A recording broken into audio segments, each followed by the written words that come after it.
మానవుని స్వరము మరుగు చేసి దైవ స్వరము చేత మీరు మాట్లాడి మీ ప్రియమైన పిల్లలను మీ రాకడకు సిద్ధపరచుకోండి. ఈ సమయంలో అల్లరి శక్తులు, దయ్యపు శక్తులు, దురాత్మ శక్తులు యేసు నామములో కూలిపోయి పారిపోయి నిర్మూలమైపోతుంది కాదు. వింటున్నటువంటి బిడ్డలకు సమ్మతి కలిగిన మనసును, వినగలిగిన శక్తిని, గ్రహించగలిగిన హృదయం దయచేసి ఏదో ఒక దీవెన, ఏదో ఒక ఆశీర్వాదాన్ని పొందుకొని ఒక బలమైన మార్పులోనికి వచ్చి బిడ్డల ప్రభు ఇక్కడ నుంచి వెళ్ళడానికి కృపను దయచేసి ఈ యేసు క్రీస్తు నామములో వేడుకొంచున్నాము తండ్రి. ఆమేన్, ఆమేన్, హల్లెలూయా, హల్లెలూయా. సిద్ధంగా ఉన్నారా? చదువుకున్నాం, చదవబడింది. ఇక మరి మీరు ఎంత ఆసక్తిగా ఉంటారో, మీరు ఎంతగా ప్రభు దగ్గర వినాలి, సరిచేయబడాలి, ప్రభువులో ఉండాలి, ప్రభుతో ఉండాలి అని ఎంతగా మీరు ఆశపడతారో అంత క్రమంలోకి వచ్చి అంతగా దేవుని వాక్యాన్ని విని ఇక్కడి నుంచి వెళ్ళాలని ప్రభువుని కోరుతారు. ఆమేన్. సిద్ధంగా ఉన్నారా? సిద్ధమేనా? యుద్ధానికి సిద్ధమేనా?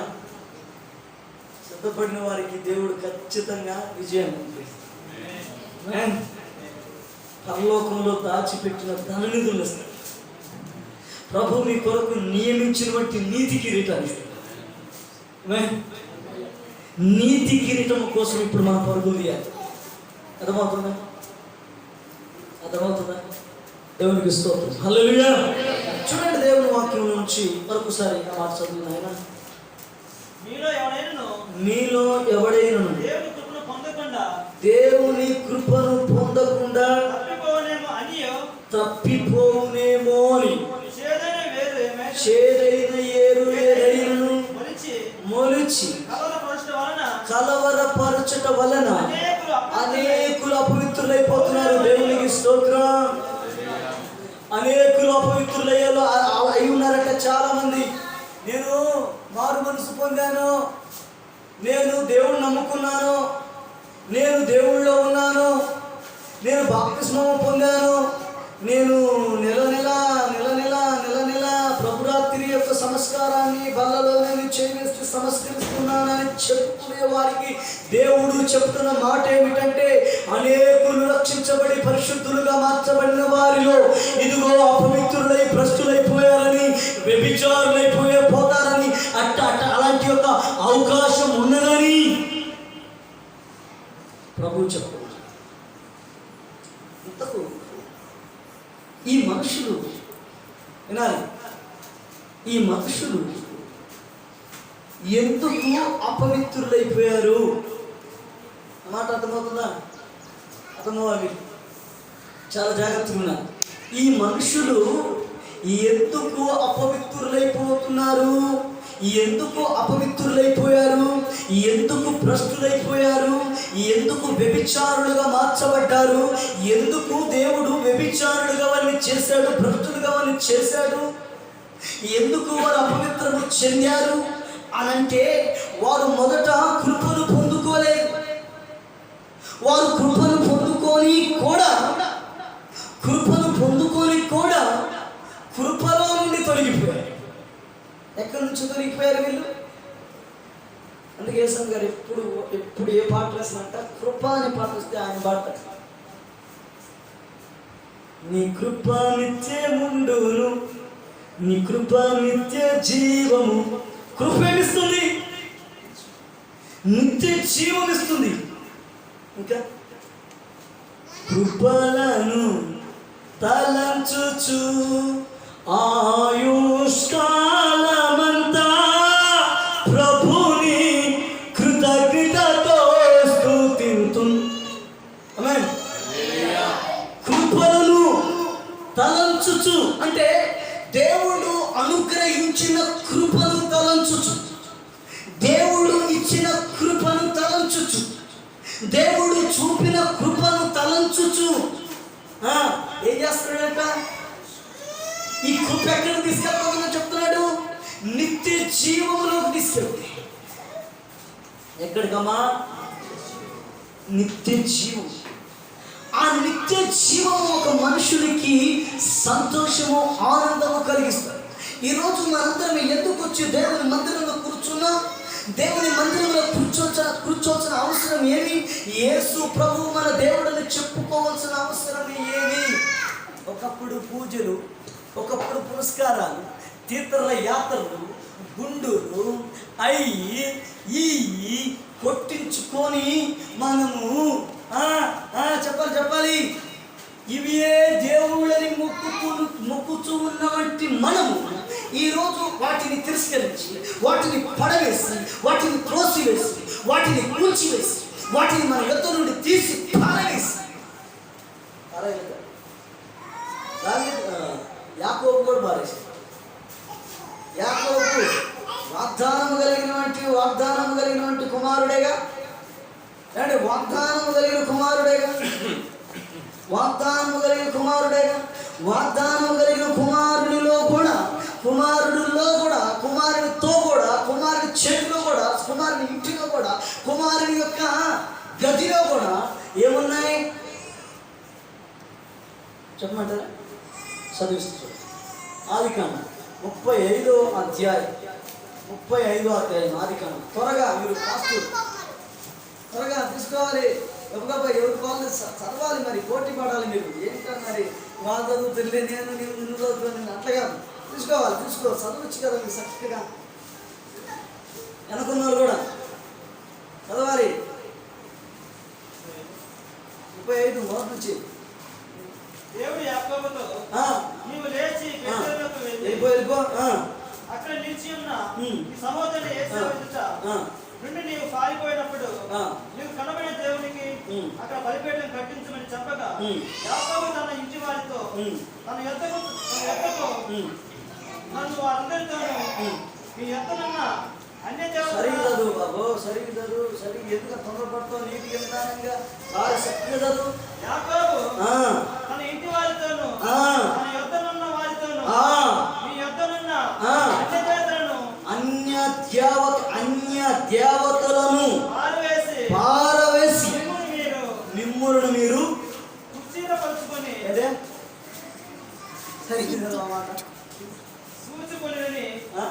చూచుకొని పారవేసి మిమ్ముని మీరు అక్కడ కాదు, శుద్ధి చేసుకొని సూచించుకొని శుచిపరచుకొని మీ వస్త్రమును మార్చుకొని. చాలు. ఇంకా మనకు పోతే మళ్ళీ అక్కడ బంగారం ఉంటాయి, చెవులకు లోలాకులు, కమ్మలు ఎన్ని వస్తాయి వేయొద్దు. ఇప్పుడు నేను చెప్పాల్సిన పాఠం ఏమిటంటే, అక్కడ మీ యొద్ద అన్య దేవతలు ఉన్నాయి, అన్య విగ్రహములు ఉన్నాయి. వాటిని మీరు పారవేసి మిమ్మల్ని మీరు శుద్ధి చేసుకోండి, శుద్ధిపరచుకోండి. మిమ్మల్ని మీరు పరిశుద్ధపరచుకోనండి, మీ బట్టలు మార్చుకోండి. అర్థమవుతుందా? అంటే ప్రియులరా, ఈయన ఎక్కడున్నటువంటి వ్యక్తి? ఈ యాకోబు ఎవరిని వెంబడిస్తున్నాడు? ఎవరితో ఉన్నాడు? ఎవరిని ఆరాధిస్తున్నాడు? ఎవరిని భక్తి చేస్తున్నాడు? ఈయన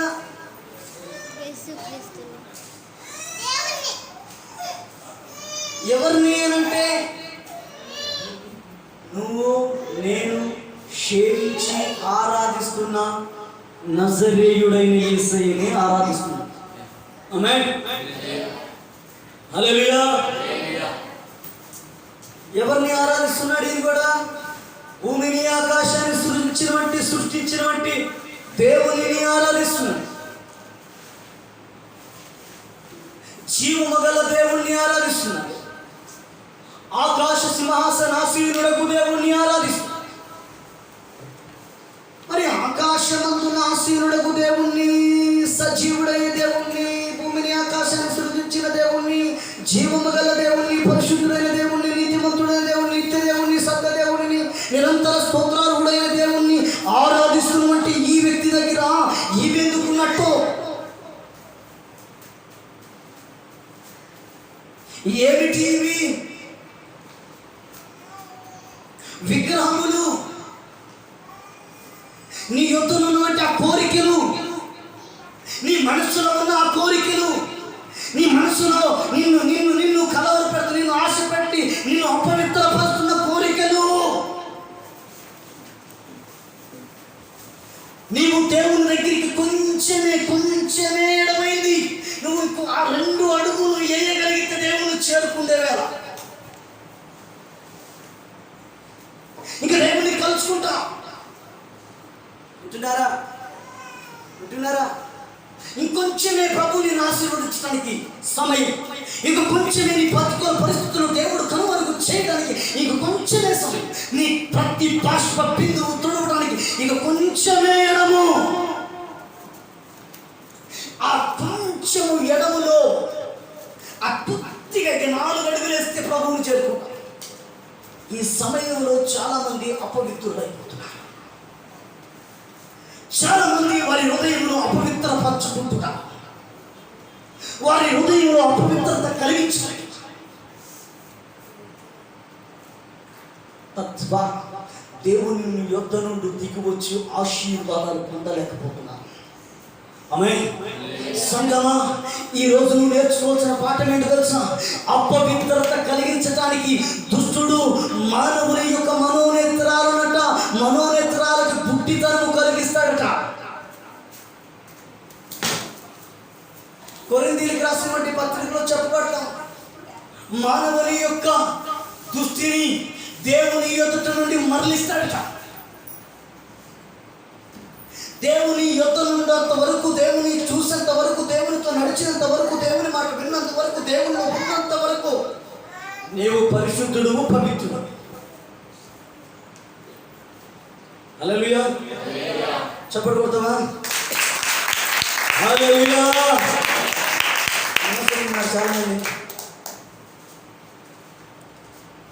ఆ శక్తి రావాలి నీలోనికి. ఎప్పుడైతే వినటానికి నీకు ఆసక్తి కలుగుతో, చెప్పుచున్న వంటి ప్రేరేపిస్తున్న వంటి ఆశ కలిగిన దేవుడు, నిన్ను బలపరచాలన్న దేవుడు, నిన్ను పరిశుద్ధపరచాలన్న దేవుడు, ఇక బలంగా లోతైన పరిశుద్ధాత్మతో కూడిన వంటి సత్యవాక్యాలతో మాట్లాడు. నీ హృదయమును సరిచేయ విధముగా, నిన్ను బలపరచు విధముగా, నిన్ను కలవరపరచున వంటి సేదైన వేరును తుంచేసే విధముగా ఆయన నిన్ను మాట్లాడి నీలో ఉన్న అపవిత్రతను తీసివేసి నేను పరిశుద్ధినిగా చేసి కృపకు పాత్రుడిగా చేస్తాను. ఆమేన్.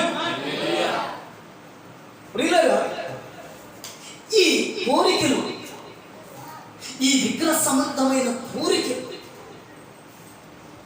ఈ లోక సంబంధమైన కోరిక, ఈ లోకంలో మనుషుడు కోరుకుంటున్న వంటి కోరికలు మనసులో ఉన్నటువంటి యొక్క ఈ తాత్కాలమైన వంటివి, ఈ 3 నాల ముచ్చట సంబంధమైనవన్నిటినీ తీసి పాడవేయండి. వాటిని మీ యొద్ద ఉంచుకొనవద్దు. మిమ్మల్ని మీరు పరిశుద్ధపరచుకోండి. మీ తలంపులు నా తలంపులు వంటివి కావు, మీ మాటలు నా మాటల వంటివి కావు, మీ ఉద్దేశాలు నా ఉద్దేశాల వంటివి కావు. నా ఆలోచన వేరు, నా తలంపులు వేరు. ఆమేన్. కాబట్టి మిమ్మల్ని మీరు నా ఆలోచనలోనికి తెచ్చుకోండి. మీ తలంపులు, మీ ఆలోచనలు నా ఆలోచనగా మార్చుకోండి. అసలు నేను ఏం ఆలోచిస్తున్నాను, నేను ఏమి తలంచుతున్నాను, నేను ఏమి కోరుకుంటున్నాను ఎదురుండి, ఆ కోరిక ఏంటో, నా కోరిక మీరు గమనించి గ్రహించితే ఖచ్చితంగా మీరు పరిశుద్ధులు. ఇక మీకు ఏ కోరిక ఉంటుంది? ఇక మనకేమి కోరిక ఉంటుంది? ఆమేన్. మనలో ఉన్న కోరిక ఏమిటి? మనకున్న కోరిక ఏమిటి చెప్పండి. ఒక్కొక్కరిని అడిగితే ఇప్పుడు కానీ మిమ్మల్ని మీ కోరికలు ఒక్కొక్కటిగా మీ కోరికల్లో చెప్తారు. ఏం చెప్తారంటే, అయ్యా నా అప్పులు తెరాలి, అయ్యా నా పిల్లోడు బాగా చదవాలి, నేను బాగా డబ్బు చదవాలి, లేకపోతే నేను బాగా ఉండాలి, లేకపోతే నేను ఇంకా ఉండాలని ఈ లోక సంబంధమైన కోరికల గురించి మానవుని యొక్క నైజమో అలాంటిది, మానవుని యొక్క తాత్పర్యమో అటువంటి. మనుషుడు కోరుకుండేది అలాంటి యొక్క ఉద్దేశం. కానీ దేవుడు కోరుకుంటే ఏంటి? ఇప్పుడు మనం ఆలోచించాలి. దేవుడు ఏం కోరుకుంటాడు? ఏమండి, నేను ఒక మాట అడగమంటారు? దేవుడు చచ్చిపోతాం అనంటే ఎడుతావా నవ్వుతావా? సంగలకి రసింటా భలే భలే భలే భలే అంటావా? అంటారా? చెప్పండి, అంటావా?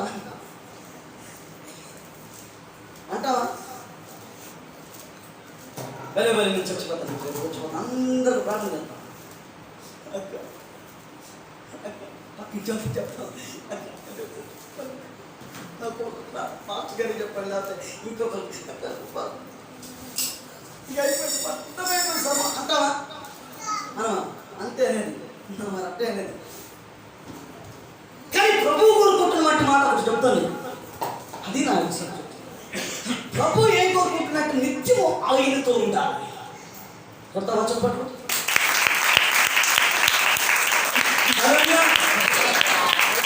ఉండాలంటే ఈ శరీరాన్ని ఏం చేస్తావు? ప్రభువుతో ఉండాలి ఆయన కోరుకుంటున్నాడు. మరి ఈ శరీరాన్ని ఏం చేస్తావు? తీసుకెళ్తావు. ఎంత పెట్టుకున్నా శరీరం ఒకవేళ నువ్వు తీసుకెళ్లాలని ఆశపడినా రక్తమాంసములు దేవుని రాజ్యమును స్వతంత్రించుకునేరవు అని మొదటి కొరింథీయులకు రాసినటువంటి పత్రిక 15వ అధ్యాయంలో చెప్పబడుతుంది. రక్తమాంసములు దేని స్వతంత్రించుకునవు? ఏమమ్మా? దేని దేని ఆ పైకి తీసుకెళ్ళి మనం కానీ వదిలేశారు. ఊపిరాక చచ్చిపోతాము, గాలిలో చచ్చిపోతాం. అవునా కదా? అంచేత ఎందుకు చచ్చిపోతాము అని చూస్తే మనము శరీరమును ధరించుకున్నాక శరీరము ఈ లోక సంబంధమైన ఈ భూలోకానికి సంబంధించింది కనుక భూమికి అప్పగించాల్సి ఉంది దాన్ని. ఆమేన్. దేనికి అప్పగించాలమ్మా? దేనికి అప్పగించాలయ్యా? భూమికి అప్పగించాలి. ఆత్మ దేనికి ఎవరికి అప్పగించాలా? దేవునికి అప్పగించాలి. ఇప్పుడు ఆత్మ ఎక్కడి నుండి వచ్చింది? దేవుని యొద్ద నుండి వచ్చింది. మరి శరీరం ఎక్కడి నుంచి వచ్చింది? మట్టిలో నుంచి వచ్చినప్పుడు మట్టికి అప్పగించాలి శరీరాన్ని. మరి దేవుని యొద్ద నుంచి వచ్చిన ఆత్మను దేవునికి అప్పగించాలి. నీకెందుకో భయము? సహజంగా భయం ఉంటుంది, కానీ పరిశుద్ధాత్మ పొంది పరలోకానికి పోవాలన్నది భయం ఉండదు. నీకు రోగం వచ్చిందన్నా భయం ఉండదు, నువ్వు రేపు చచ్చిపోతామన్నా భయం ఉండదు. కారణం ఏంటంటే కొందరు భక్తులు దేవుని సువార్త అలాగ యూదులలో, అలాగ పట్టణములలో, అలాగ గ్రామములలో సువార్తను ప్రకటిస్తూ ఉన్నారు. ఒక రోజు నాస్తికులు వచ్చి, కొందరు నాస్తికులు వచ్చి, అధికారులు వచ్చి వారిని పట్టుకొని ఇలాగ కట్టేసి, పొయ్యి కట్టేసి కింద కట్టెల కుప్ప పేర్చి ఆ తరువాత ప్రియులరా వారిని మంటేసి తగలబెడుతుంటే ఆయన స్నేహితుడు ఏమైందంటే తొందరగా ఒక్క సెకండ్లో కాలిపోయాడు. గాలి అటు విసురుతున్నందువలన కాలిపోయాడట. కానీ ఇంకొక సహోదరుడు ఉన్నాడు, ఇతను మట్టుకు అలాగ కాలుతూ ఇలాగ కాలుకున్నాడు. ఈయనంటాడు, త్వరగా మంట నాకు అయ్యండి, త్వరగా నా వైపుకు మంట మరలించండి, నా సహోదరుడు ముందుగా జరిగిన ప్రభువులో ఉన్నాడు పట్ల.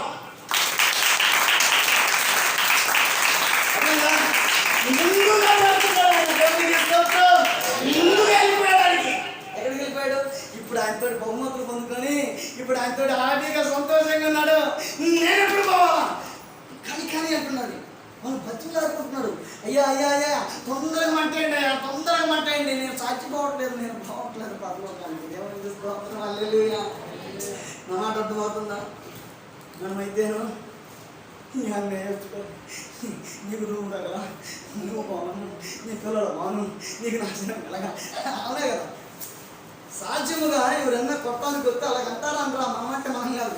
ఒక అనొచ్చేవాడు చెప్పాలి, దాన్ని మనం కూడా దేవునికి స్తోత్రం. ఎందుకంటే దేవుని ఆత్మ మనలో ఉంటే అనవు, దేవుని ఆత్మ లేకపోతే మనకు కూడా భయమే కదా, మనకు కూడా భయమే. కానీ అంటున్నాడు, ఇంకా ప్లీజ్ నా సహోదరుడు దేవుని చేరుకున్నాడు, తండ్రిలో కలిసిపోయాడు, ఇప్పటికే తండ్రిలో ఉండిపోయాడు. కానీ నాకు ఆశ కలుగుతుంది, నేను ఎప్పుడు చనిపోవాలా, నా ప్రభుని ఎప్పుడు చేరుకోవాలా. హల్లెలూయా. కానీ ప్రియులారా, ఎందుకు ఈ మాట మీతో ఇప్పుడు ప్రస్తావించానంటే, ఒక సంఘటన నీకు అవగ్రహంలోకి రాకపోతే నీకు ఏ విలువ ఎలా ప్రవర్తించాలి నీకు అర్థం కాదు.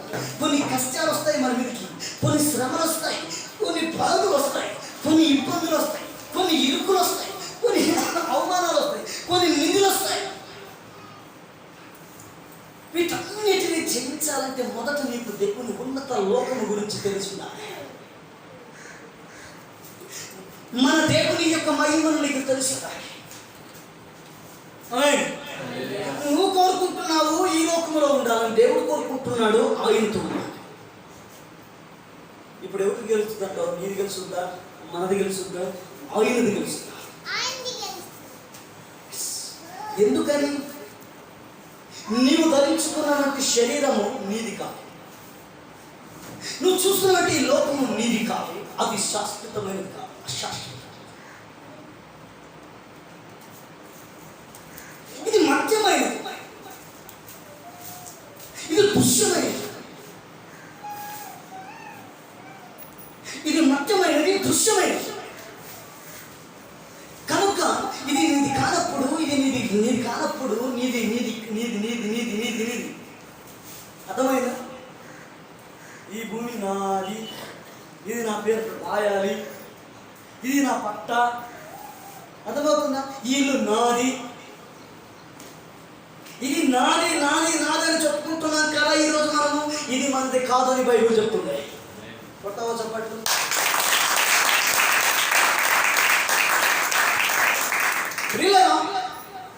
ఇవి చూపించి అపవాది మన మనోనేత్రాలకు బుద్ధితనం కలుగు చేసి పరలోకమందున్న నిత్యరాజ్యాన్ని, దేవుని యొద్ద నిలుచున్నటువంటి దేవుని యొక్క ఆ మహిమ కలిగినటువంటి సింహాసనం మీద కూర్చోకుండా సాతాను మనల్ని అలాగ సపోర్ట్ చేస్తాడు. ఈరోజు మనం అపవిత్రపరచడానికి, ఇప్పుడు మనుషుడు అపవిత్రపరచడానికి గల కారణం, అపవిత్రపరచడానికి గల కారణం ఎవరు? ఒక లోపల ఉంటాడు, గురి ముందే లోపల పోయి కూర్చుంటాడు. అర్థమవుతుందా? మన బాహ్య శరీరాన్ని వాడుకుంటాడు, బాహ్య మనసును వాడుకుంటాడు. మనకు 2 మనసులు అని బయట చెప్తాడు. ఎన్ని మనసులు ఉన్నాయి ఒక మనిషికి? ఉన్నాయా? ఉన్నాయమ్మా? మరి గమనించారు ఎప్పుడన్నా? ఉన్నాయంటున్నారు. మరి నువ్వు ఏ మనసుకున్నావు, ఏ మనసు కలిగి ఉంటే ఆ మనసుని నీకు నడిపిస్తా, ఆ మనసు చేత నడుస్తావు. ఇప్పుడు నీ మనసు ప్రకృతి సంబంధమైనటువంటి మనసు. 1 కొరింథీయులకు రాసిన పత్రిక 2వ అధ్యాయం చెప్పబడుతుంది. ప్రకృతి సంబంధమైన మనసు ఒకటి ఉన్నది. ఆ మనసు నీకు వస్తే చిన్న మాట కూడా కోపం. నీకు ఎంత మాట చెప్పినా కానీ ఇంత కోపం, పళ్ళు కొనుగుతావు చెప్పినావు. నేనంతే. గతంలో ఎవరైనా కానీ నాకు మంచి చెప్పిన చెడ చెప్పిన వాళ్ళ మీద గొడవ. నాకు మంచి ఎరుగును, చెడు ఎరుగు, ఏమీ ఎరగదు. నా అర్థమవుతుందా? నేను మంచి ఎరగను, చెడు ఎరగను. కారణం ఏమిటి అని చూస్తే నాకు ఏదైతే తెలియదు, నేను మూర్ఖుడిగా ఉంటుంది. నాకు ఎంత మాట చెప్పినంత మాట చెప్పిన కోపం. అర్థమవుతుందా? ఈ మనసు మనిషిని కోపం పుట్టించేటట్టు చేస్తుంది. ఇప్పుడు పక్క సంగతులు తెలియదు మనిషి. దేవుని రాజ్యంలో చేరాలన్న చింత కానీ బాధగా కలగదు.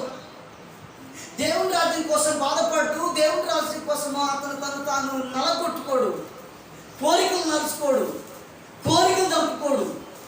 ముఖంలోనే కోపం, ముఖంలోనే బాధ. అర్థమవుతుందా? నేనైతే దాన్ని దేవునికి స్తోత్రం. కారణం ఏంటంటే నా మాట నేను చెప్తున్నాను. నేనైతే దాన్ని ఒకప్పుడు కోపిష్టుని, ఇప్పుడు ప్రభు కోపం తీసేసి ఆ పరలోక సంబంధాలు తెలియపరిచాక అమ్మా అట్నా ఎట్నా అట్నా ఎట్నా సాధ్యంగా ఒక మనుషునిలో కోపం ఉంటుంది అని చెప్తున్నాను. ఒక మనిషి ఉద్దేశం చెప్పట్లేదు, మనుషునిలో కోపం ఉంటుంది. ఇది ప్రకృతి సంబంధమైనది. ఇప్పుడు పరలోక సంబంధమైన వాటి గురించి చెప్తే ఏం చేశారు వీళ్ళు? ఏం చేశారు? బాగా చెట్టు కట్టేసి పొయ్యి కట్టేసి కింద మంట పెట్టి వాళ్ళు కాల్ చేశారు. అంతేనా? ఇప్పుడు ఆంధ్రీని ఏం చేశారు? చర్మం వచ్చేది, బతుకుండగానే చర్మం. నడినెత్తి నుండి అరికాలు వరకు చర్మం అలాగా కత్తులు తీసుకొని దేనికి కొలుస్తారు, అది గొర్రె కొలుస్తారు చూడు, గొర్రెని కోసిన తర్వాత మెడ కట్ చేసిన తర్వాత తీసుకెళ్ళి తగిలిచ్చి ఏ విధంగా కట్ చేస్తున్నారో దాన్న కోసి, ఆ గొర్రెనన్నా కోసి తోలుస్తున్నారు. కానీ ఆంధ్రీని అలా కాదు. నాకు ఆడ ఉందా పుస్తకం, నేను చదివాను. ఆంధ్రీని అలా కాదు. ఎలా వదులుతారు తెలుసా? బతుకుండగానే సజీవుడు ఉండగానే ఏం చేస్తున్నాడు తెలుసా? ఇలాగ మొత్తం మురిసిపోతున్నాడు. కారణం ఏంటయ్యా అని చూస్తే ఈయన ఏమీ తప్పు చేయలేదు, ఏమి పాపం చేయలేదు. ఏం చేసేటయ్యా? దేవుడు నమ్ముకు పాపం చేయాలి. ఆయన లోకంలో ఉన్న లోకాచారాలను విడిచిపెట్టి దేవుని ఆచారాలకి రా నాయన అని చెప్పినందుకు మురిసిపోయాను చెప్పదు. కానీ చివరి శ్వాస వరకు, చివరి కడియ వరకు ఈ ఆంధ్రియ దేవుని వైపే చూస్తున్నాడు. ఇలా నా మాట అర్థమవుతుంది మీకు? ఎవరి వైపు చూస్తున్నాడు? దేవుని వైపు చూసిన వారికి కృప అనుగ్రహించబడుతుంది. నీ కుటుంబం వైపు చూస్తే నీకు కృప దొరకదు. నీ కుటుంబం కోసం ఏదో ఒక తప్పు చేయాలి, ఏదో ఒక అబద్ధం ఆడాలి. ఎందుకంటే నువ్వు అబద్ధం ఆడకపోతే నీ పిల్లలకి ఆకలే తీరదే. అర్థమవుతుందమ్మా? అర్థమవుతుందా? మనము దేవుని వైపు చూస్తే ఏ అబద్ధం ఆడను. కారణం ఏంటంటే అబద్ధమును ఆడడానికి మనము దేవుడు పిలవలేదు. ఆయన ముఖములో పాపం కనపడదు, అబద్ధం కనపడదు. అబద్ధము కనపడని దేవుని చూసినప్పుడు, పరిశుద్ధుడైన నిత్య దేవుని చూసేటప్పుడు ఆయనలాగా ఉండాలని కోరుకుంటాం, కానీ ఈ లోక సంబంధిగా ఉండాలని కోరుకుంటామా? కోరుకోంగా. మరి ఆయన చూసేటప్పుడు ఇక మనకి ఎందుకు అబద్ధాలు ఆడినొస్తాయి? ఇప్పుడు వీళ్ళు ఎవరు చూస్తున్నారంటావు? అలాగా చూస్తూ ఉన్నారు. అలాగా ఎందుకు చూస్తున్నారు వీళ్ళు? ఎందుకు చూస్తున్నారు?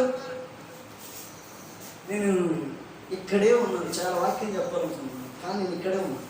ఇప్పుడు ఎందుకు చూస్తున్నారు వీళ్ళు? శర్మం అప్ప అయ్యా అమ్మ ముక్కుతో మూలగాలుగా ఓయప్ప గుండెలు బాదుకోవాలిగా, ఏడవాలిగా. అవునా కదా? ఏడవాలి కదా? కానీ ఎందుకు అలాగా మౌనంగా ప్రభువుని స్తుతిస్తూ చూస్తున్నారు? నీకు తెలియని సీక్రెట్ ఒకటి చెప్తాను. ఎందుకు చూస్తున్నారు తెలుసా? ఆయన అక్కడ ఉన్నాడని వీళ్ళు ఇక్కడ ఉన్నారు. ఆయన ఎప్పుడు చెప్తున్నాం? ఆయన ఇప్పుడు ఎందుకు మౌనం ఉందంటే మనం ఆయన దగ్గర అయ్యా చిత్ర ఎవరికి స్తోత్రం, అయ్యా ఎవరుకుంటున్నారు? చిత్రం అయిపోయింది అడిగా. ఈ కష్టాలు, బాధలు, ఏడుపులు, రోదనలు ఇవన్నీ ఇక చచ్చినోడికి లోకం గురించి తెలుసా? ఇప్పుడు చాలా మంది కరోనాకు ముందు తెచ్చారు, కరోనా తర్వాత వచ్చారు. వీళ్ళందరికీ ఏం జరుగుతుంది తెలిసిందే. ఇప్పుడు కరోనా ఎంతమందిని ఇచ్చేస్తున్నారు తెలుసా? ఈ లోకంలో జరిగేది ఏమీ తెలీదు ఎవరికి, చచ్చినటువంటి వ్యక్తికి. అర్థమవుతుందా? వీళ్ళు కూడా అలాగనే ఈ లోకం గురించినటువంటి ఆలోచన లేదు. ఎవరి గురించి ఉంది? ఎవరి గురించి? యేసు వైపు చూచు అడుగు వేసిన వాడు ఖచ్చితంగా పరలోకం చేరగలడు. ఈ దేహాన్ని అప్పగించగలడు. ఈ దేహాన్ని పాపానికి అప్పగించగల, శాతానికి అప్పగించగలడు, దుష్టునికి అప్పగించగలడు. యేసయ్య కూడా కలువరిశిలలో మరణించినప్పుడు ఎవరి వైపు చూశాడైనా? ఏలీ లమా సబక్తాని బిగ్గరగా కేక వేశాడు. ఎవరి వైపు చూస్తున్నాడు ఇప్పుడు ఆయన? ఎవరు చూస్తున్నాడు? ఇప్పుడు ఆదితల్లిగా ఎవరు చూస్తున్నాడు? యేసు ప్రభు తండ్రిని చూస్తున్నాడు. అందుకు దీన స్వభావం కలిగిన మహిమ శరీరం, ప్రేమ కలిగిన మంచి స్వరూపం, నీతి కలిగిన స్వరూపం, పరిశుద్ధమైన స్వరూపం. ఈ స్వరూపము చూస్తుండగానే ఏమైపోతుంది? నొప్పులన్నీ భరిస్తుంది. అర్థమవుతుంది? నొప్పులన్నీ భరిస్తుంది.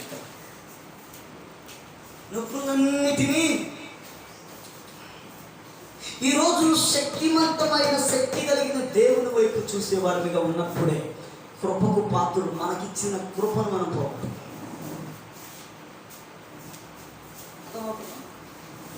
ఆ నీతిమంతుడి వైపు చూస్తే నువ్వు అపవిత్రతకి, నువ్వు అపవిత్రతకు అప్పగించబడవు. కృప నుండి వెడబావు, కృప నుండి దూరమవు. ఇప్పుడు దావీదును తీసుకుంటే దావీదు కృపలోకి వచ్చి, కృపలో నిలిచి, కృపలో నిలబడి, కృపతో ఉండి, కృపలో నుండి ఒక్కసారిగా కృపలో నుండి తొలగిపోతాడు. తొలగించింది ఎవరు? ఈ లోక సంబంధమైన దేవత వారి మనోనేత్రములకు గుడ్డితనం కలిగి చేస్తుంది. ఇప్పుడు దావీదు నేత్రాలకి గుడ్డితనం కలిగిపోయింది. ఇప్పుడు దావీదు ఎవరి వైపు చూశాడు? ఇప్పుడు ఎవరి వైపు చూశాడు? అమ్మ దావీదు బెత్షెబా వైపు చూశాడు. ఎప్పుడైతే బెత్షెబా వైపు చూశాడో వెంటనే బెత్షెబాలో ఉన్నటువంటి అందాన్ని దుష్టుడు ఆకర్షించాడు. అంతే చేయాలనిపించింది. అవా తోట చుట్టూ తిరుగుతూ ఉంది, తోట మధ్యలో తిరుగుతూ ఉంది, ఆ చెట్టు చుట్టూ తిరుగుతుంది. కానీ దాని పండు తినాలని కానీ, దాన్ని ముట్టాలని కానీ, దాని యొక్క రుచి చూడాలన్న ఆశ, కోరిక ఆమె లేదు. ఎప్పుడైతే చెట్టు దగ్గర నిలబడింది, ఎవరు ఇక రా వద్దు బుక్కులు, ఆ చెట్టు ఈ చెట్టు ఈ చెట్టు ఆ చెట్టు కాయలు తినేది. ఇక ఒక సంగతి చెబుతా. అవునా ఏంటి ఎవరు? నేనా? నన్ను సబ్మంటారులే అన్నాడు. ఏంటి సంగతి? నువ్వు ఎట్టొచ్చావు? నేను ఎట్ట కట్టొచ్చానులే, నేను కూడా ఈ జంతువులో ఒక జంతువును కాదా?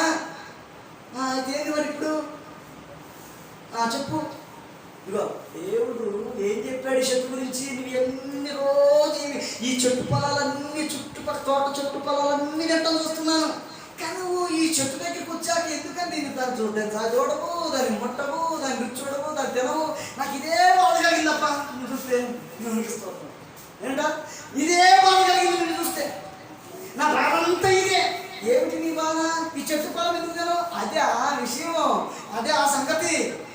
అది ఏమిటంటే ఏంటి త్వరగా చెప్పు. ఏంటి అది? ఏమిటంటే ఈ చెట్టు పొలములు తినకూడదనియు, వీటిని ముట్టకూడదనియు ప్రభువు చెప్పాడు. ఎందుకు చెప్పాడబ్బా? చస్తామంట మేము చస్తామంట. అవునా? అట్లా చెప్పాడా? అదాక చాలా మంది ముచ్చటించుకుంటారు, చాలా మంది అక్కడక్కడ కూర్చొని. అర్థమవుతుందా? ఈ ముచ్చట్లు ఎక్కడికి దారిస్తాయంటే శాపానికి దారిస్తాయి. ఇవి అపవిత్రతలోనికి దారిస్తాయి, కుటుంబాన్ని పతనం చేస్తాయి. అర్థమవుతుంది నా మాట? బాగా అర్థం చేసుకోవాలి. నేను ఎవరి ఉద్దేశం చెప్పట్లేదు, ఇక్కడ జరిగిన స్టోరీ చెప్తున్నాను, వాటి విధానం చెప్తున్నాను. ఇప్పుడు నీకు నీ ఇంట్లో నువ్వేం చేయాలి? నీ భర్త కోసం ప్రార్థన చేయాలి, నీ బిడ్డల కోసం ప్రార్థన చేయాలి, దేవునితో ఉండాలి. దేవునితో సావాసం చేసావనుకో, దేవునితో మాట్లాడుతావు అనుకో, దేవునితో నిలిచిన్నావు అనుకో, దేవుడు ఏం చేస్తాడు? నేను ఏ కొరత లేకుండా, ఏ కొదువ లేకుండా నిన్ను ఐశ్వర్యవంతుడిగా, నిన్ను పరిశుద్ధుడిగా, నిన్ను నీతిమంతుడుగా తీరుస్తాడు. నిన్నేనా నిన్నొక్కడినేనా? నిన్నొక్కదాన్నేనా? కాదు కాదు, నిన్నును నీ పిల్లలు దేవునికి ఇస్తాడు.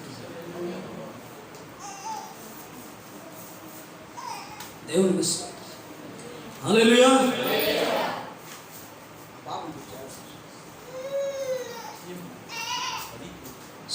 హల్లెలూయా. మనవలని మన పిల్లల్ని ఏం చేస్తాడు?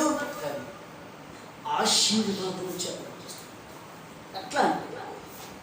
అబ్రహాము దేవుడు మాట్లాడుతున్నాడు, అది అతనికి నీతి కలిగించింది. ఈ నీతి ఇప్పటి వరకు తన పిల్లలను కాపాడుతూ వస్తాడు. ఆమె చెప్తావా? అబ్రహాము దేవుడితో సహవాసం చేయాలనుకున్నాడు. అబ్రహాము దేవుడితో సహవాసం చేశాడు. అబ్రహాము దేవుడితో నడిచాడు కనుక, దేవుడితో సావాసం చేశాడు, దేవుని సావాసాన్ని కోరుకున్నాడు కనుక దేవుని సావాసము తన పిల్లలను ఆశీర్వదించేటట్టు చేశాడు. తన పిల్లలను ఆశీర్వాదకరమైన వారిగా చేశాడు. ఈరోజు దేవుని సావాసం నీ పిల్లలను, నిన్ను, నీ కుటుంబాన్ని, నీ భర్తని, నీ భార్యని ఒక ఉన్నతమైనటువంటి స్థితిలోకి తీసుకొస్తుంది, ఒక ఉన్నతమైన ఆలోచనకు తీసుకొస్తుంది, ఒక ఉన్నతమైనటువంటి యొక్క భూమిలో ఎవరైనా సరే ఎటువంటి బలవంతులైన నీ ముందు సమము కారు, సాటి రారు, నీకు పోల్చబడ. కారణం ఏమిటంటే నీ దేవుడు నువ్వు ఆరాధించి సేవించి నువ్వు నడుస్తూ నువ్వు వెంబడిస్తున్నటువంటి దేవుడు ఆయన ఉన్నతమైనది, ఆయన ఉన్నతాధికారము కలిగినది, ఆయన పరిశుద్ధుడు కనుక, ఆయన ఆ మహా ఐశ్వర్యవంతుడు కనుక ఆయన ఐశ్వర్యముల నుండి మొదట నీకు ఇస్తాడు. ఆయన పరిశుద్ధుడు కనుక ఆయన పరిశుద్ధత నుండి నీకు పరిశుద్ధత నీకు ఇస్తాడు. ఆయన నీతిమంతుడు కనుక ఆయన నీతిని నీకు నేర్పిస్తాడు. ఆయన జ్ఞానవంతుడు కనుక ఆయన జ్ఞానాన్ని నీకు నేర్పిస్తాడు. ఆమేన్, హల్లెలూయా. ఆయన జ్ఞానవంతుడు కనుక నీకు జ్ఞానాన్ని నేర్పిస్తాడు. ఈ జ్ఞానం నీకు ఐశ్వర్యము కలిగిస్తుంది, నీకు పేరును కలిగిస్తుంది, నీకు ప్రఖ్యాతిని కలిగిస్తుంది, నీకు తలాన్ని కలిగిస్తుంది, నీకు ఉన్నతమైన సింహాసనం ఎక్కే భాగ్యాన్ని కలిగిస్తుంది. చెప్పండి.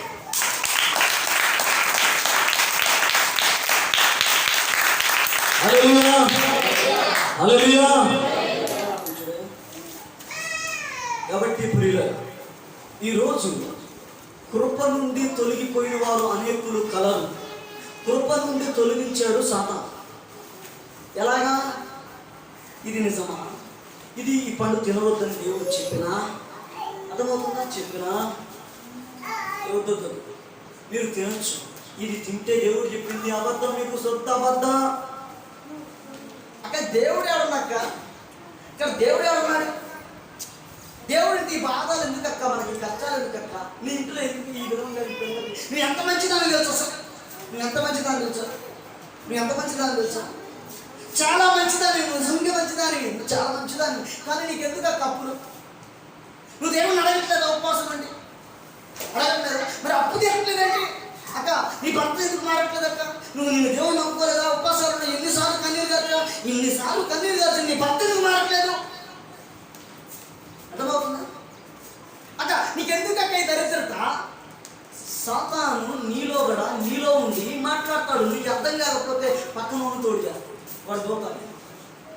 అర్థమవుతుందా? సర్పాలు ఉన్నాయి కొన్ని, సర్ప సంతానం అని ఉంది బయట. అర్థమైందా? సర్ప సంతానం లోకంలో ఉంది. సర్ప సంతానం దగ్గర కూర్చున్నాం అనుకో, సర్ప సంతానపు మాటలు వస్తాయి. ఏం చెప్పాడు అవతోటి సర్పము? ఏం చెప్పాడు బాబు? ఇది తిను నిశ్చయముగా చచ్చదమని నరుడు కాకిచ్చాడని చెప్తే, ఈమె నువ్వు తింటే ఏం కాదు, నువ్వు దేవత వల్ల ఉంటావు, నీకేమి కాదు అని అంటాడు. ఇప్పుడు నీకు నేర్పించే మాట ఏంటో, మనం వెళ్ళి సర్ప సంతానపు బిడ్డల దగ్గర కూర్చుంటే, లోకం దగ్గర కూర్చుంటే లోకస్తులు ఏం మాట్లాడతారు నీతోటి? లోక సంబంధమైన మాటలే మాట్లాడతారు. ఆ మాటలు నీకు నొప్పి కలిగిస్తాయి, ఆ మాటలు నీకు బాధ కలిగిస్తాయి, ఆ మాటలు నీకు తెలియకుండా మెత్తగా. నువ్వు అనుకుంటావు నేను ఇంకా బతుకున్నాను అనుకుంటావు, నువ్వు అనుకుంటావు నేను ఇంకా పరిశుద్ధంగానే ఉన్నాను అనుకుంటావు, నువ్వు అనుకుంటావు నేను ఇంకా నీతిమంతురాలు, నేను ఇంకా భక్తిపరురాలు అనుకుంటావు. కాదు, మెత్తగా తగ్గోసాడు అంతే. ఎప్పుడు తెలుసుందో చెప్పమంటారా? నీకు నష్టం కలిగినప్పుడు, నువ్వు కూలిపోవడానికి సిద్ధమైనప్పుడు, నీ కూలిపోతున్న సంగతి కూడా తెలియదు. దేవుడు అంటాడు, అక్రమం చేయవారు నా యొద్ద నుండి తొలగిపోండి అన్నంత వరకు నీకు. ఇప్పుడు వీళ్ళకి ఎప్పుడు తెలిసింది? వీళ్ళంటే పూర్తిగా తినేశారు, నేత్రాలు తెరవబడ్డాయి, సిగ్గు వచ్చింది. సిగ్గుకి కచ్చడములుగా అంజూరపు ఆకులు కచ్చడములుగా చుట్టుకొని నిలిచి ఉన్నప్పుడు పైన కలిగింది. కానీ నష్టం ఎప్పుడు కలిగింది? వాళ్ళు ఎప్పుడు తోసివేశాడు? దేవుని ఎదుటికి వచ్చినప్పుడు, దేవుని స్వరం విన్నప్పుడు భయపడ్డాడంటే. ఎవరి స్వామి విని భయపడాలి? ఇప్పుడు ఆదాము ఎవరి స్వరం విని భయపడాలి? దేవుని స్వరం విని భయపడాలా? ఎవరి స్వరం వినాలి? ఆదాము సల్లపోటున ప్రభు ఆదాముతో మాట్లాడటానికి వచ్చినప్పుడు డాడీ అని కౌలించుకునే ఈ ఆదాము ఇలాగ దాక్కుంటున్నాడు. ఎక్కడికి వెళ్ళి చెట్టు అడిగి ఇంత భయం ఎందుకు కలిగింది అని చూస్తే తప్పు చేస్తున్నాడు. అర్థమైపోయింది. తిన్నాగానే మ్యాటర్ ఓవర్. ఏం చేస్తాడు? వచ్చిన ఆయన ఏం చేస్తాడు? తండ్రి ఏం చేస్తాడు? వెళ్ళిపో, ఇంట్లో మనం పనికిరావు, నా ఇంట్లో పనికిరావు, వెళ్ళిపోరా, నా ఆస్తి కోల్చడు కాదు, వెళ్ళిపోరా అని దోసేసాడు. ఎవరిని అంటే నాకు అర్థమయ్యే రీతికి చెప్తున్నాను. అర్థమైందా? ఆదాం భార్యని ఇద్దరిని ఏం చేశాడు? తోటలో కూడా ఎలగొట్టేశాడు, ఇంట్లో కూడా ఎలగొట్టేశాడు. దేవునికి స్తోత్రం. దేవుని మహిమ నుండి ఎలగొట్టేశాడు, దేవుని ఐశ్వర్యం నుండి ఎలగొట్టాడు, దేవుని జ్ఞానం నుండి ఎలగొట్టాడు, దేవుని యొక్క బలం నుండి ఎలగొట్టాడు. నా మాట అర్థమవుతుంది. ఎలా కొట్టమంటే మన బ్యానెట్లు కొడతాము. పిల్లోడిని నిలగొట్టేవాడు గట్టెళ్తాడు, వాడికి ఏమైనా పెడతావా? రే ఈ డబ్బులు తీసుకోపోరా అంటావా? రే ఈ ఆస్తి తీసుకోపోరా అంటావా? లేకపోతే నేను తీసుకోపోరా అంటావా? ఎలా కొడతాం? ఒట్టి బట్టలు పడిపోయి నిలబడతాం. అవసరమైతే దొడుకునే కూడా ఇప్పి రే పోరా నాయనకి నాకు ఇచ్చాను. అర్థమైందా? అలాగనే యేసయ్య ఎల్లగొచ్చినప్పుడు కూడా, లేదు దేవుడు ఎల్లగొచ్చినప్పుడు కూడా ఈ ఆదాముని ఒట్టి చేతల్లో పంపించాడు. ఆయన కాకపోతే పని చేశాడు. ఏం చేశాడంటే చర్మపు చొక్కాలు తొడిగించాడు. నాకు మట్టుకే చేసి ఆ చర్మపు చొక్కాలు తొడిగి చేసినందుకు కన్నందుకు, అర్థమైందా? చేసినందుకు కన్నందుకు ఈ చొక్కాయలు తొడిగించి పంపించేసి నీ బతుకు కృప నుండి బొత్తిగా దూరం, కృప నుండి బొత్తిగా వేరే, కృపలో లేడి, కృప బయట ఉన్నాడు. దేవుని ఆస్తికి బయట ఉన్నాడు, దేవుని జ్ఞానానికి బయట ఉన్నాడు, దేవుని లోకానికి బయట ఉన్నాడు, దేవుని యొక్క నీతికి బయట ఉన్నాడు, దేవుని పరిశుద్ధతకు బయట ఉన్నాడు, దేవునికి కలిగిన దానికి అంతటికి బయట ఉన్నాడు. బయటకి పోయాడు. ఏం చేయాలో అర్థం కావట్లేదు. అప్పటి నుంచి ఇప్పుడు వరకు చాలా మంది బయటనే ఉన్నారు. దేవునికి స్తోత్రం. మనమైతే భాగ్యం, మనమైతే చాలా భాగ్యం అంటే దేవుని యొక్క పిల్లలముగా దేవుడు మనము చేసుకున్నాం. దేవుని పిల్లలముగా పిలువబడుతున్నాము, దేవుని బిడ్డలముగా నిలిచి ఉన్నాం. ఇప్పుడు దేవుని బిడ్డలుగా నిలిచి ఉన్న మన మీదికి, మన దగ్గరికి, మనలోనికి, మనపడి మనతో సహవాసం చేయాలనుకుంటాడు ఎవరు?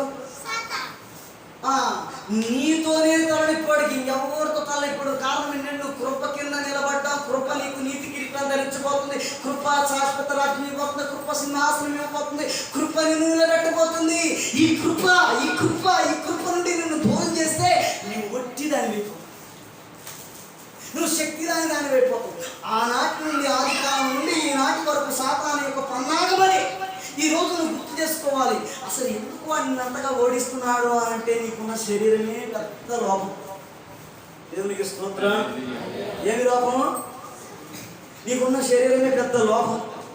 ఎందుకంటే ఈ శరీరంలో ఉన్న మనిషికి అంటే ఇంట్లోకి చేరినోడికి, ఇంట్లో ఉన్నవాడికి లోకం అర్థం కాదు, లోకంలో ఉన్న సంగతులు అర్థం కావో, బయట ఏం జరుగుతుంది అర్థం కాదో, అలాగే ఈ శరీరంలో ఉన్నవాడికి దేవుని సంగతులు తెలియదు, దేవుడు ఏం చేస్తున్నాడు తెలియదు, దేవుని ఉద్దేశం అంటే దేవుని ఆత్మ గురించి తెలియదు. కనుక ఈ శరీరము చాలా తిప్పలు తెచ్చి పెడుతుంది. కనుక ఈరోజు ఈ శరీరానికి మనము రుణస్థులము కాము. దేనికి రుణస్థులము? ఇప్పుడు మనం దేనికి రుణస్థులము? దేవుని ఆత్మకు రుణస్థులము. మనం శరీర కోరికలను, శరీర క్రియలు, శరీర ఆశలు నెరవేర్చడానికి శరీరానికి రుణస్థులము కాము. దేనికి రుణస్థులు అని చెప్తున్నాడు తెలుసా? నీ లోబడున్న ఆత్మకు మీరు రుణస్థులు. ఎందుకంటే ఆత్మ లేకపోతే శరీరం ఏమి చేయలేదు కదా. శరీరం లేకపోతే, ఆత్మ లేకపోతే శరీరాన్ని ఎక్కడ తీసుకెళ్ళాలి? ఈడు సార్ కుక్క నీటిని తెలవాలి. దేవునికి స్తోత్రం. ఎక్కడికే పొక్క కదా అంటే మా భాషలు చెప్తున్నాం. దేవునికి స్తోత్రం. ఇంత ఏమంటారు మిమ్మల్ని నిందించట్లా, ఏమనిచ్చారు? దీన్ని చెప్తున్నా, నేను దీన్ని దూషిస్తున్నా. అర్థమైంది? ఈ శరీరం మంచిది కాదని చెప్తున్నాను. నేను ఆత్మ ఉన్నదనుకో, ఆత్మ ఉంటే కాలు రగ్రత్వం, ఆత్మ లేకపోతే ఎక్కడికి వెళ్ళిపోతావు? కానీ పాడుపడాడు. ఏం పాడుతుంది ఈ మధ్య మన ఇంటి మీద? ఓ అందమా నీ సొత్తే కాదే, ఓ అందమా కాల పెడితే కాలిపోతావే, ఓ అందమా పాతి పెడితే మురిగిపోతావే, ఓ అందమా నీ సొత్తే కాదే. ఇప్పుడు ఈ అందం మన సొత్తు కాదు, ఈ ఐశ్వర్యం మన సొత్తు కాదు, ఇది మన సొత్తే కాదు. ఇప్పుడు ఏం చేయాలి? ఇది కాలు పెడితే కాలిపోతాం, పాతి పెట్టి మురిగిపోతాం అంట. కంపం అర్థమైనా? కాబట్టి చూడండి సార్, కాబట్టి ప్రియుల, కాబట్టి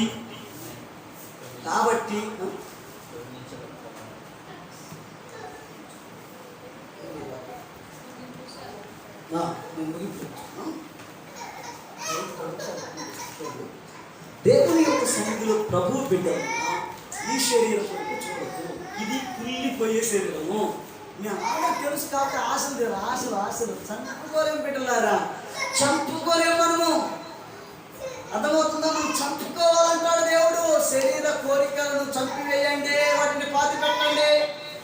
గతంలో మనం చదువుకున్నాం ఏదది తులసి రాసిన పత్రిక 3వ అధ్యాయం అనుకుంటా 5వ వచ్చింది కదా అది అమ్మాయి చదివేసి ముగించుకున్నాం. ఈ తర్వాత వచ్చే వారం చూసుకున్నాం. చాలా ఉన్నాయి, దీని పాటలు చాలా ఉన్నాయి. వాటన్నింటిని ఒక శరీర ఆకారంలో తీసుకురావాలి ఈ వాక్యాన్ని. కాబట్టి మీరు జాగ్రత్తగా వినాలి. ఎటు పోతానో అర్థం కాదు. మీరు మటుకు చాలా జాగ్రత్తగా వినాలి.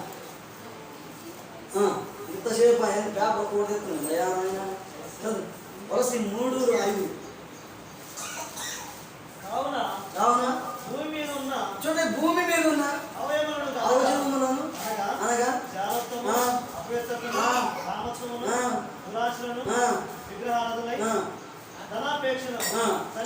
చంపివేయండి.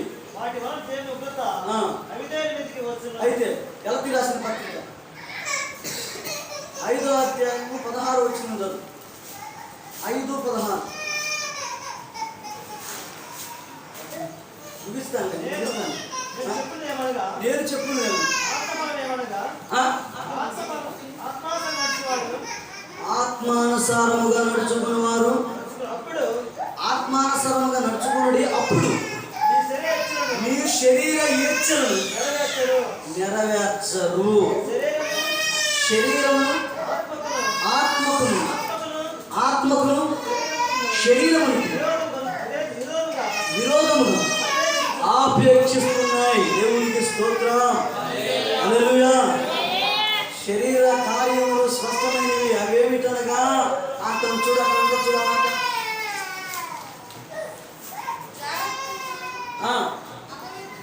అపవిత్రత, కామత్వము, విగ్రహారాధన, అభిచారము, ద్వేషములు, కలహములు, మత్సరములు, క్రోధములు, కక్షలు, భేదములు, విమతములు, అల్లరితో కూడిన ఆటప.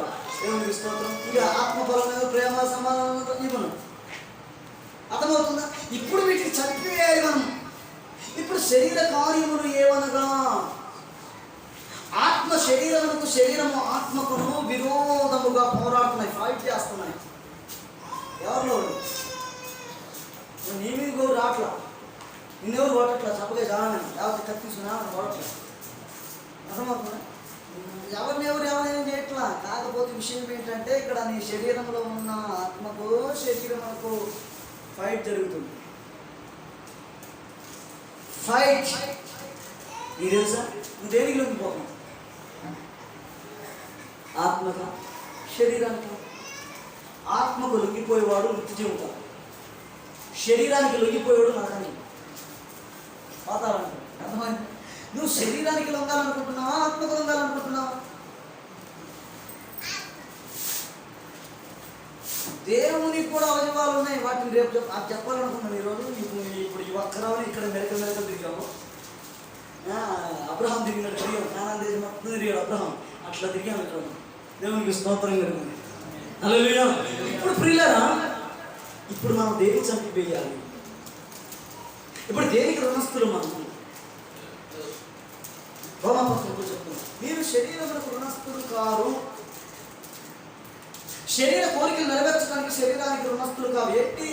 ఏంటి శరీరము కోరికలు అని అంటే ఇప్పుడు చెప్పబడిన వంటివే, మనం చదువుకున్న వంటివే, మనం విన్నవే, సమాజంలో జరుగుతున్నవి. అర్థమవుతుందా? మనం చదువుకున్నవి, చెప్పబడినవి సమాజంలో జరుగుతుంది. ఏం జరుగుతుంది సమాజం అంటే? జాగ్రత్త ఉంది, సమాజంలో వ్యభిచారం ఉంది, సమాజంలో మత్తములు ఉన్నాయి, సమాజంలో అల్లరి ఉంది, సమాజంలో అపవిత్రత, సమాజంలో ద్వేషములు, సమాజంలో పుండు, సమాజంలో నరహత్యలు, సమాజంలో హిమతములు, సమాజంలో అన్ని ఉన్నాయి. సమాజంలో లేవా? సమాజంలో ఇవి ఉన్నాయా లేవా? ఇవి ఏటి సంబంధమైనవి? శరీర సంబంధమైనవి. ఈ శరీర సంబంధమైన కోరికలను చంపివేయండి. ఈ శరీర కోరికలు చంపివేసేనట్టయితే మీరు ప్రేమ, సమాధానము, సంతోషము, దీర్ఘాయువు, దీర్ఘశాంతము, దయాలత్వము, మంచితనము, ఆశానికము, నీతి, పరిశుద్ధత కలిగి ఉంటాం. ఇప్పుడు వీటిని కలిగి ఉన్నప్పుడే మనం ప్రభు రాజ్యం కాదు. ఇవి కృపలో తీసుకు, ఇవి కృపకు అంటుకట్టు, ఇవి కృపలో దాగి ఉన్నాయి. ఆ మాట అర్థమవుతున్నా? ఇవి కృపలో దాగి ఉన్నాయి. ఏవి దాగి ఉన్నాయి? కృపలో ఆత్మఫలం ఉంటుంది. ఏమి దాగి ఉన్నాయి? ఆత్మఫలం. ఏంటి అవి? చదవనా? 19, 19, 21 అనుకుంటు. అయితే ఆత్మఫలం ఏమనగా అయితే ఆత్మఫలం లేవు. ప్రేమ, సంతోషం, సమాధానం, దీర్ఘాయువు, దయాళుత్వం, మంచితనము, విశ్వాసము, సాత్వికము, ఆశా నిగ్రహం. ఇవి ఈ ఆత్మఫలాలు ఎక్కడ దాగున్నాయని చూస్తే కృపలో దాగున్నాయి. ఇప్పుడు నువ్వు ఎక్కడికి రావాలంటే, ఇవి నేర్చుకోవాలంటే, ఇవి నీకు తెలియాలంటే, ఇవి నీతో ఉండాలంటే, ఇవి నువ్వు సంపాదించుకుని కృప దగ్గరికి రావాలి. ఈ కృపలో ఒక పార్ట్గా నువ్వు రావాలి, ఒక పార్ట్గా నువ్వు మార్చబడాలి. నా మాట అర్థమవుతుందా? కృపలో ఒక పార్ట్గా అంటాడు. ఒక మాట చదువుతాం. 1 కొరింథీయులకు రాసిన పత్రిక 15వ అధ్యాయంలో 15వ అధ్యాయంలో మంచి మాట అంటాడు. అపోస్తలుడైన పౌలు అంటాడు ఒక మాట.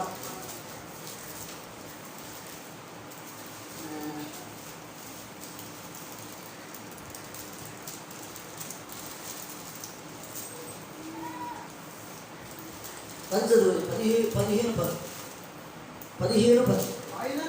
అయినను నేను ఏమై ఉన్నాను అది దేవుని కృప వలనే. అయినను మరియు నాకు అనుగ్రహింపబడిన ఆయన కృప నిష్ఫలము కాలేదు. కానీ వారందరికంటే నేను తక్కువగా ఉన్నాను. ప్రయాసపడినది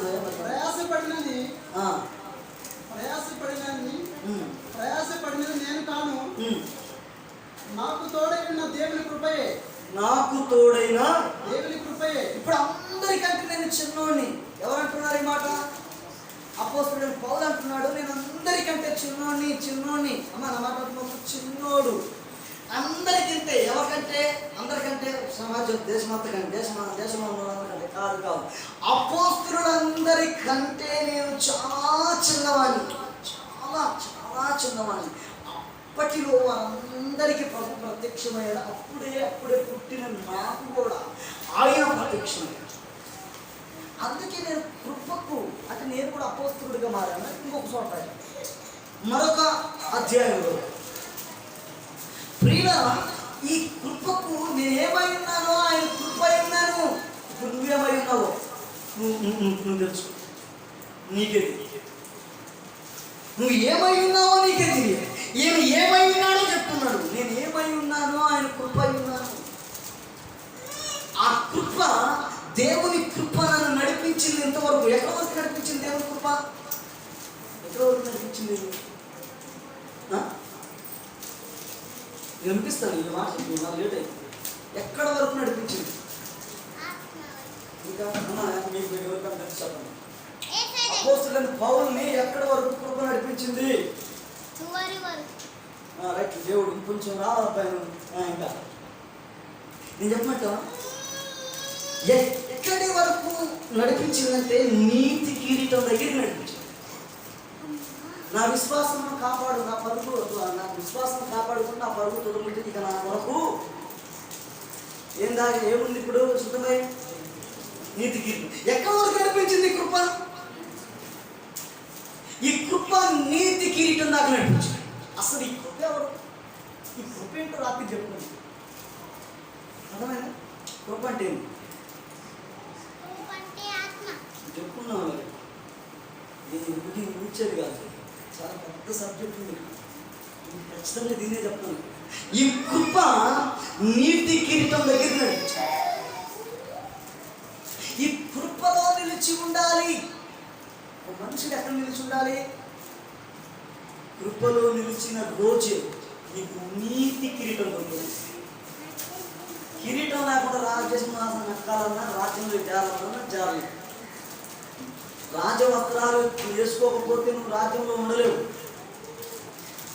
రాజ్యంలో ఉండాలంటే నువ్వు నీ యొక్క రాజ్య యొక్క వస్త్రాలను అనగా రక్షణ వస్త్రాలను కాపాడుకోవాలి. తెల్లని మహిమ కలిగిన వస్త్రాలు ప్రభువు నీకు ఇచ్చాడు. వాటిని అపవిత్రపరచడానికి సాతాను గర్జించు సింహముల ఎవరిని మృంగుదమా అని ఎవరిని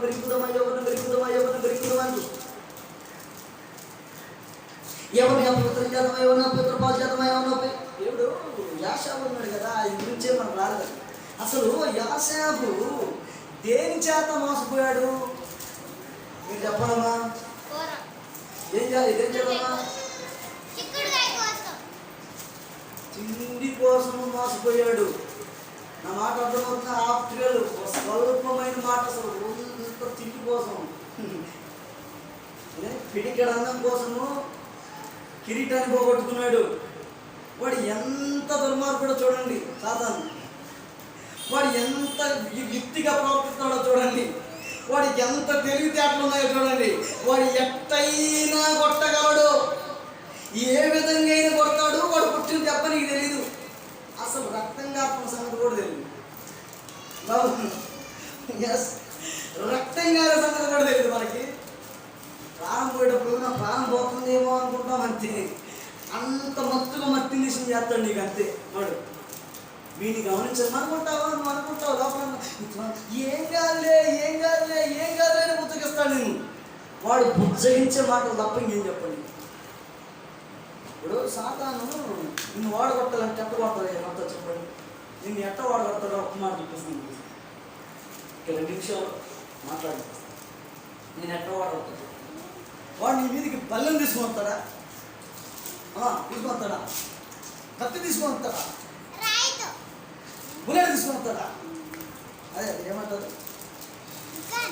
గన్, బుల్లెట్ గన్ ఏమంటారు?